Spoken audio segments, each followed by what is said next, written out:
Hello and welcome to another episode of Tech Twins, the Israel in Dubai podcast, where we explore the two most influential tech hubs in the region in various angles, from technological innovations to science and culture. In this episode today, we'll explore the construction tech innovation market, an exciting industry with one clear aim, building the future one brick of innovation at a time. And joining us today is Mr. Eliyahu Rapaport, the CEO of Global Construction Tech and president of the Israeli Center for Construction Technology. How are you? Great to have you with us. It's great to be here. Thank you for inviting me. I think this is so important. There's so much promise between, really for construction technology between Israel and the UAE. We're seeing what an epicenter this place is, and it's exciting to be here. So I'm Eliyahu Rapaport, the president of the Israeli Center for Construction Technology. We advise and support developers and construction groups on how to leverage Israeli construction technology to deliver measurable results. Oh, that's great. And how, I'm just curious, how did you get into this field of construction technology? Where from? Great question. So it actually started in India. I was volunteering in India and working and working with communities that, and I just kind of saw how powerful it is to be able to give someone a roof over their heads. And when I came back home and I was working with a large investment bank, I started realizing that construction technology is a solution. This is a way that we could make housing affordable. We can make construction more sustainable and make it and make it also accessible so people could have it everywhere. And that just drove me. That impact really drove me. And what we do today is we advise and support developers and construction groups around the world on addressing issues that are impacting their profitability by leveraging Israeli construction technology and delivering measurable results. Fantastic. And how did you get to Dubai? How did you come to Dubai? Why Dubai? Why the UAE? Well, I came to Dubai after the Abrahamic Accords. I felt that this place, first of all, really warmed my heart. And also I saw the promise of prosperity and peace that could be in the region. I saw what impact Israeli technology can have here. And so I came here looking to see, what kind of market there is. And just being here talking to people, I realized that there's tremendous opportunity, not only on the business side, but also on the interpersonal side of growing and learning what the cultures here are like. I saw that we have so much commonality. And that's also how I realized that the problems that we're facing in Israel are similar to the UAE. And that's kind of technology is all about solving challenges. So yeah, I agree. I totally agree. And actually, if we're talking about technology, I think the goal of technology at the end of the day is, to meet human needs. I think that with regarding to construction tech, the purpose is not only about creating, new gadgets. It's about addressing human needs such as affordable housing, sustainability, and efficient urban living. If we would have asked, for example, 100 years ago, if we would have asked builders, what do they need? What do they want? They would have probably said, yeah, we need more builders. We need more efficient builders. And I think that today everybody understands that it's not about having more builders. It's actually about having innovative technology. It's about having safe, efficient, and sustainable technology. And in my opinion, this is what defines construction tech today. How would you define it? Oh, wow. So big question. Yeah, I know. Yeah, it's a big question. Well, the way I look at, the way that I look, and I think the broader community looks at construction, should be really kind of the whole life cycle.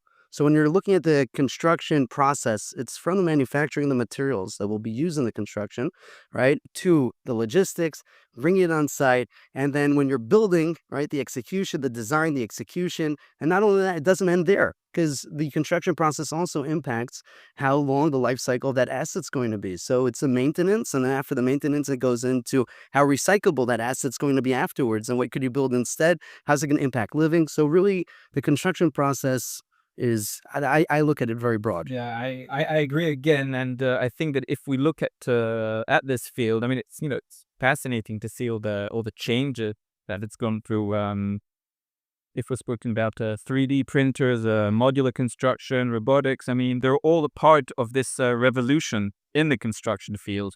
Maybe just in order, for us to get a better understanding of this field, can you maybe give us an example of a problem, or I would say a challenge in the field, and how construction tech solves it? Yeah, sure. There are so many. And kind of if you're looking at the construction tech development, we're looking at I'll say the early solutions focusing more on the design stage, like BIM, like 3D modeling, Yeah. where it's primarily helping both in terms of the design and the VDC. It's helping with the coordination on site. It's helping making sure that there's more detail. We're able to present it and share with developers already in advance what the building's going to look like, right? Yeah. Digital twinning. And that has a big impact. Also, how people buy real estate, it's impacted. It's also by an impact on how we design and think about real estate, and it helped us simulate a lot of things about what real estate can do. So I think that that's just that focus, even just on the digital side, is very powerful. And I'll also share that the development of this is from the design stage or the pre-construction space. We've been seeing a lot of technology that's entering the construction site, like site capture, and where we're able to bridge between the design and the execution, identify problems early on. Yeah. And that's really exciting because you're able to remove a lot of the rework that needs to go, which accounts to in a large extent of the costs. Many times, even 30% of the construction costs could be just rework. So you're kind of reducing a lot of waste and costs, right? And then obviously you have the impact that we're seeing that technology is having on sustainability, Yeah. which is tremendous, because if the construction cycle, like we just addressed, it's almost 40% of the world's emissions. Yeah, And I think that sustainability, and we'll touch that topic soon. I think also it's a key leading aspect of this field. And I want to actually ask you something else. So we were talking before about challenges, and I think that perhaps in addition to construction and the technological challenges, I think one of the major challenges is the actual adaptation to the new technologies, right? So if we're speaking about the construction field, the constructor sector, it's traditionally, been slow to embrace technological advancements. So on the one hand, we've got a slow adapting sector, and on the other hand, we have a rapid evolution of construction tech, companies and workers. And I think that this slow adaptation is due to many reasons. Perhaps it's a resistance to change. We're relying on the old way, the old fashion. Um, it probably costs a lot in order to adapt to changes. But I think that the main reason why this sector is having a difficulty in adapting to change, it's actually the lack of skilled workforce. So if you were speaking before about all the innovation in this field, so you have to have some kind of workforce in the field that knows how to adapt to this innovation. So if we're talking about drones, if we're talking about 3D printing, if we're talking, you mentioned before about BIM, building information modeling, all these technologies have to have good workforce that know how to handle these technologies. And if the work field or the workforce cannot handle this rapid evolution, it's going to set back the whole adaptation of this technology. What do you think about that? I think you're hitting the nail on the head. Um, so this is another area that Israel is really working on pioneering in, which is, the Technion University, which is one of the leading engineering school in Israel, and one of the top 100 universities in the world, in the field of engineering. They analyze this, and they're saying, we're seeing a huge issue. That's the biggest challenge the construction industry is facing.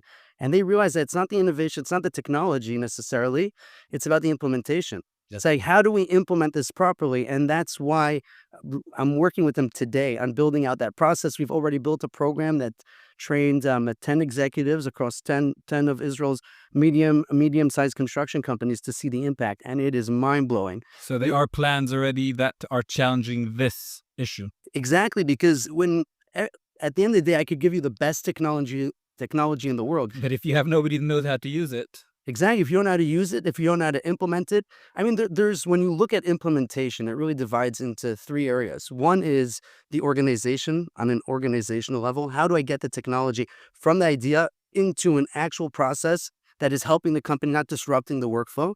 That's one thing. It's more strategic. But the other part of it is helping the executives at the top understand what needs to happen. Because, I wrote an article a while back, and it's called Teaching Giants How to Crawl. And the concept is that construction companies, they're giants when it comes to building. You look what's going on over here. You got the Burj, you got some amazing buildings. If you look, just unbelievable engineering feats, right? It's just amazing. At the same time, construction companies don't have any experience in actually adopting technology. And that is a whole different type of ballpark, right? It's a different skill set. So the executives need to understand it's a little bit of a different process that's needed. And on the other hand, you got the middle management and field workers that also need to learn new skills, right? Needs to be implemented at that level also. We have, and that also has two sides. So on one hand, they need to just get that new skill, Yeah. right? And on the other hand, they need to understand the process so that they could buy in. Because if they're not passionate about what's happening, they're going to cut the cables to the cameras. They're going to cut the cables to the machine, right? So it's really important. Not only about the technology, it's about training the workforce how to use that technology. It plays a major aspect in adapting to that technology, into implementing that technology into the site itself. Yeah. You spoke before about sustainability. Well, it's a nice word. I like it because today everybody's talking about sustainability, sustainable innovation, sustainability. And when it comes to sustainability in construction tech, it's very clear that this is a rapidly growing area, right? I mean, the need to reduce environmental impact, low energy consumption, creating buildings that are more adaptable to the challenges of climate change. What do you feel that the market has to say in terms of sustainability? Are the new innovations that we are seeing coming, and the new innovations that we have already, how focused are they to this issue of sustainability? I love a question. I think there's a fallacy Yeah. when it comes to green tech or clean tech and construction tech. You cannot differentiate between the two. They come together. They come together. Anything you'll do in the construction tech space is by default going to help reduce emissions because 40%, 40 is like just related, Yeah. to the construction. If you just look at cement and the materials in the construction industry, just cement's 8% of the world's emissions. So it's mind blowing, that you could even consider being a clean tech fund or anything without investing or looking at construction tech solutions because it's in essence it's everything we pave. Look how much cement we're using everywhere. So Yeah. if you just make a small tweak, even make it 1% more sustainable, you're already gonna have a tremendous impact. So I think that construction tech and sustainability are so intertwined. This is also why the reason I think that today, while the construction industry might be the most polluting in the world, it could also become the most sustainable in the world because we can make that gap the easiest way. It'd be interesting to understand what came first, the need for sustainability innovation or the innovation that at the end of the way we understood, yeah, it's also sustainable. Because anything that came with regarding to innovation in this field, I mean, it must have had some kind of a sustainable message. So, in actual fact, what do you think came first, the solution or the actual need for that specific technology when we're talking about sustainability? I think that's a great question. If I was looking anywhere around the world, I think what happens is we develop these capabilities and then people get inspired by what can be, and then they really go for it. But I'll be honest, being here in the UAE, I'm just seeing, you see the vision is building this place. Even if you look at the Burj, they're constantly challenging the norm, right? They're trying to set a new standard for what impossible means. Everywhere you walk, there's these sentences. The word impossible does not exist in the UAE. Exactly. And it's really cool because I'll even give you an example. Masdar is a project here in the UAE that has a mandate to implement, and to be sustainable. And they've created a lot of circumstances. Just for example, they wanted zero waste on some of their projects. And so they've demanded that the contractors that are working with them recycle all the waste. Now, at the beginning, it came at cost. And Masdar, as one of the only companies that would have done this, actually paid the contractors or negotiated it that they take it off. But after time, people start buying that waste. That comes to what we spoke before, the implementation of the actual technology, the adaptation, the change of the way that people address it, of the thinking methods and everything. That at the end of the way leads to more sustainability and also serves the needs of the company. Yeah, and I think what's powerful is because the government here is so visionary, they're able to kind of set a new standard and also get all these players to come and say, you know what, we want to work with the government. Let's up our game. Exactly. And that's powerful. Exactly. So Israel has developed and integrated a wide range of advanced technologies that are transforming the construction industry, both locally and globally. And perhaps you could elaborate more regarding Israel's global impact in the construction field. Okay, I love the question. Israel, I mean, there's 4 reasons why I say every developer, construction company, everyone should be looking at Israel's tech ecosystem in general. And then even more why UAE and Israel should really be looking and I mean why there's so much Working. value for Israel is for Israeli construction tech here in the UAE, for all parties. So the four main reasons is, well, Israel is known to deliver. I mean, even if you look at Intel's CEO lately, in the midst of conflict, said, Israel hasn't delivered a single quota, a single milestone, and it's because that there is a certain level of like.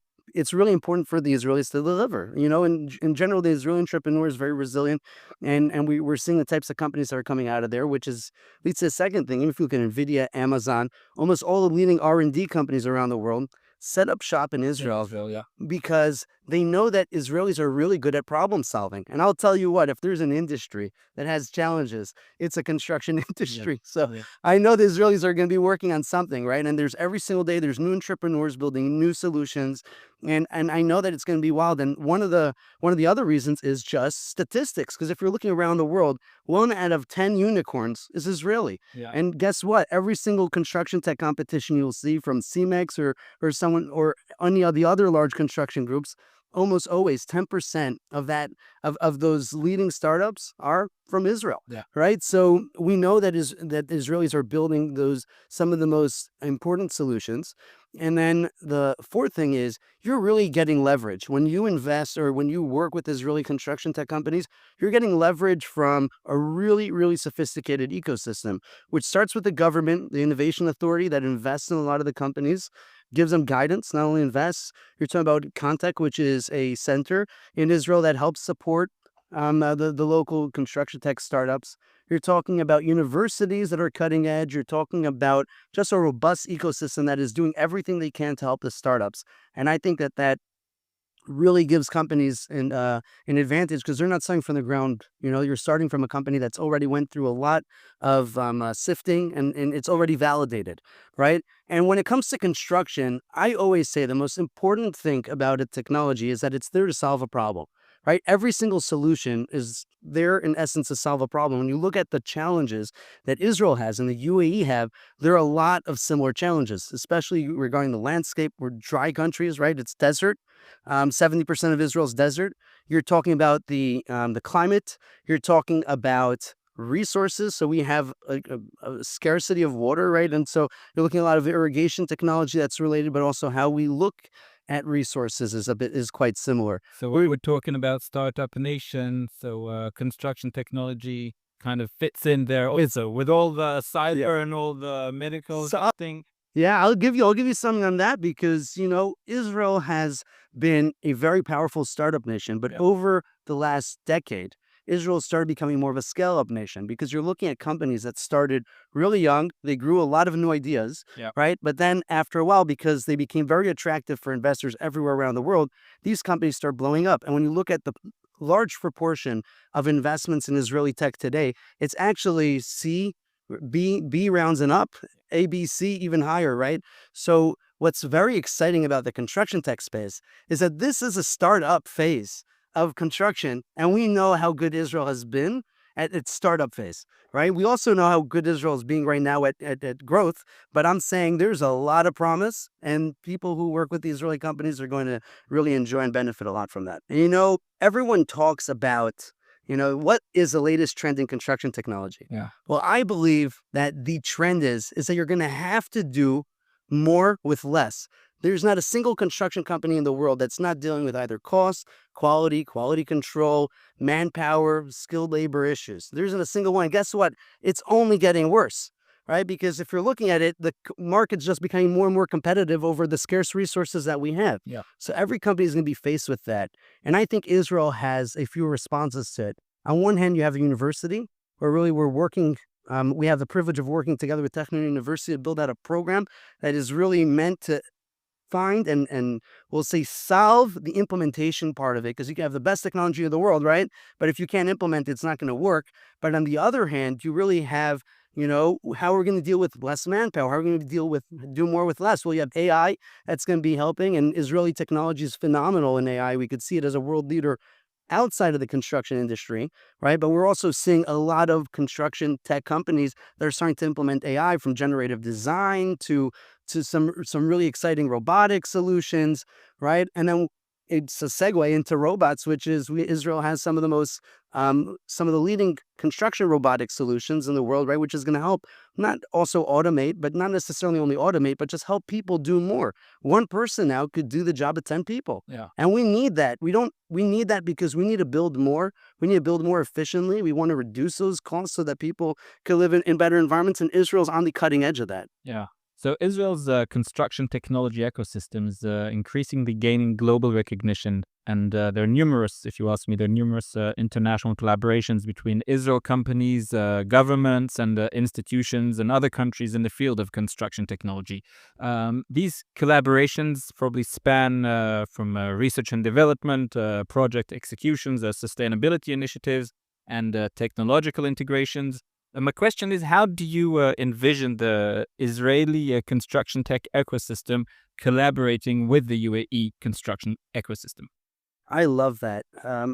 I think I think it starts, you have top to bottom and bottom to top, Yeah. right? And I think it goes from both ways. On one hand, really the governments have so much to share and learn from each other. I think the UAE is a visionary that we haven't seen like that around the world, and there's a lot that the government could learn from in terms of best practices, even on the municipal level, even on how they look at projects, right? We're seeing they're testing the boundaries. And because of that, they're creating a pull for a lot of technology to come in here. You see that Dubai has companies from all over the world trying to come to Dubai.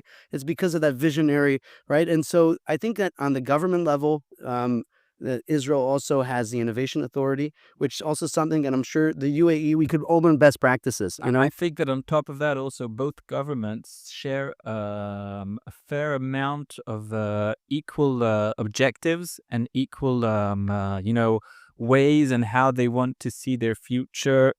Also, when regarding to construction technology, if we're speaking here, we spoke before, and we can say it again about the sustainability. So these values are the same with Israel and with the UAE, and they can use and leverage the construction technology innovation in order to further promote these values.